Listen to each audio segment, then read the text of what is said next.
দর্শক দেখুন, নতুন ব্যাটারি কিভাবে নিজেদের অসাবধানতার কারণে, অপরিচর্যার কারণে আমরা নিজেরাই নষ্ট করে ফেলি।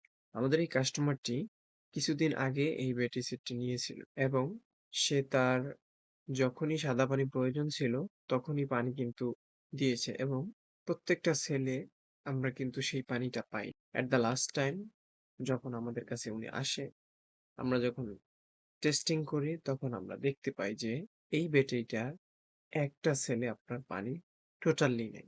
প্লেট বের হয়ে গেছে।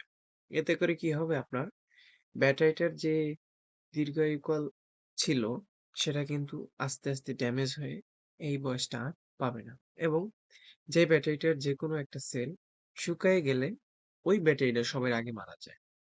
এখন আমরা শুধু ব্যাটারি কিনলেই হবে না। আমাদের ব্যাটারি মেইনটেন্যান্স সম্পর্কে জানতে হবে।